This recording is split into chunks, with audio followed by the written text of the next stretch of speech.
Well, this morning's project involves our 678 round baler. We were using it yesterday afternoon and it started making some funny noises.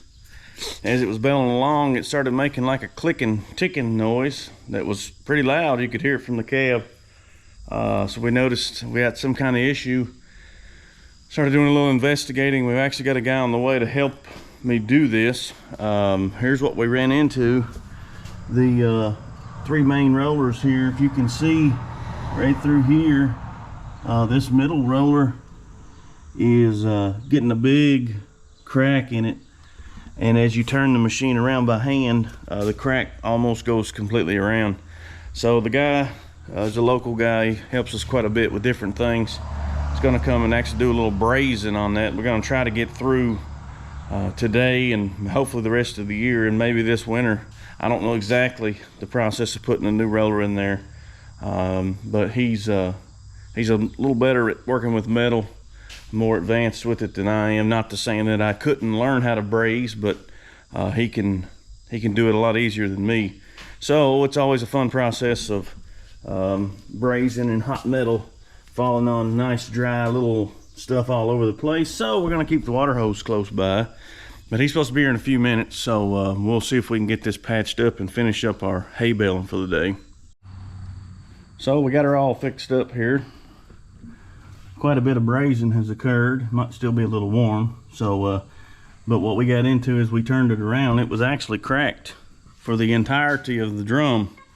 So we hope that that gets us by. We'll see, I guess. So we'll hold that. We'll hope that that holds together to get us through, because maybe this winter we might try to tackle the drum. Here we are back down in the hayfield with our repaired roll baler, or at least we hopefully repaired roll baler with our big braze job on the middle drum. We got back here, we got, I don't know, 6 or 8 windrows left, kind of hard to see right here. And then there's another field on back in behind that we haven't gotten to yet before the baler malfunctioned yesterday. So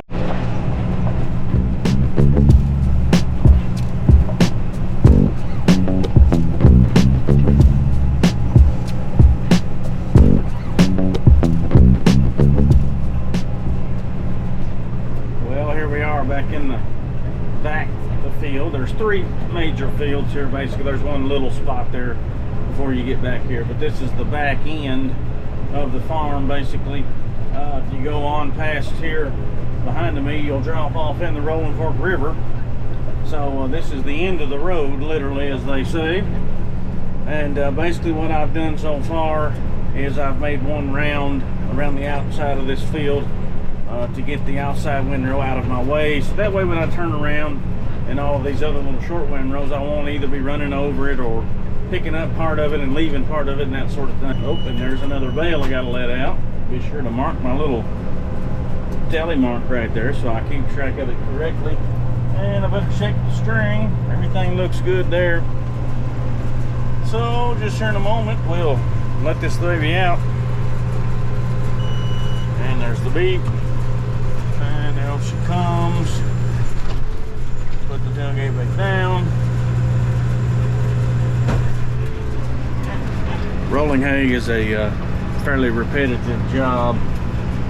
Pretty easy job, but fairly repetitive. And what I do when I'm down there turning on the ends, and I'll try to let you guys get a look at it, is you see that bale over there that I just let out.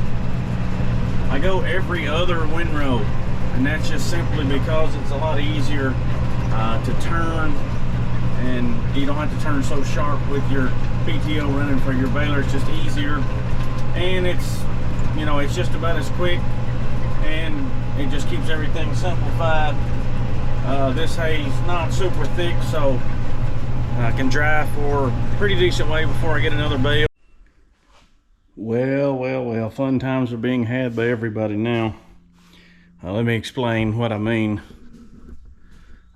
This is never a good sign when you have a baler here that you just patched up a little bit back in the shop. And well, here's the problem.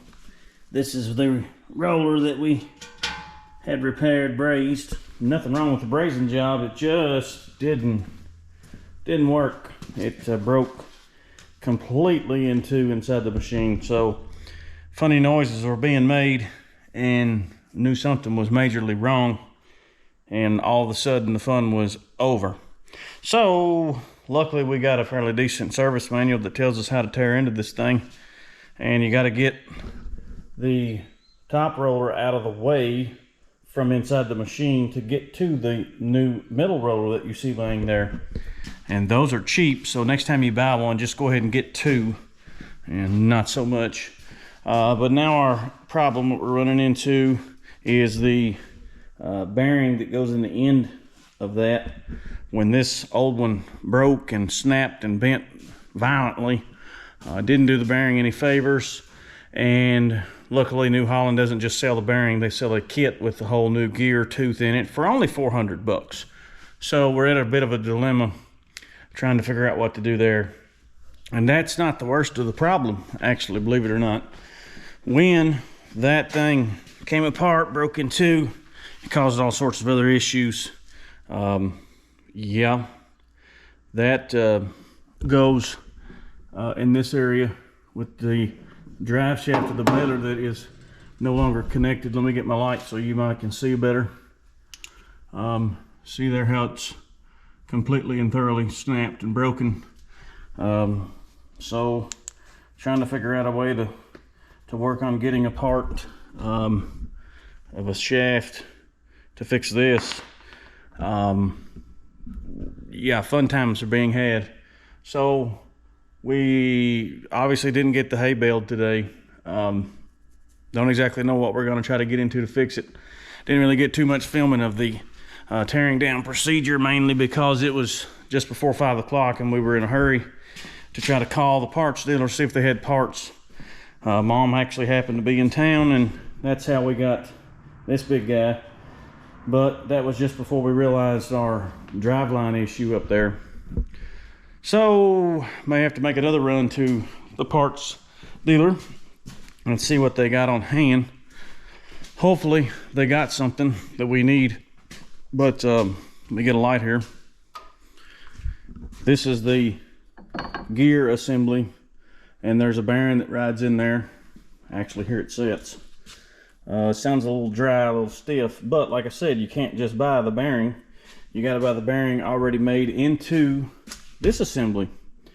So I don't know what we're going to do, if we're going to try to run the old bearing, because that's probably not a good option, because this thing is not fun to get out. And if we put the old bearing back in there and it goes out, then we're doing this all over again just to replace a bearing, which is not going to be fun. We'll see, I guess, how the saga of the roll baler issue unfolds. Stay tuned.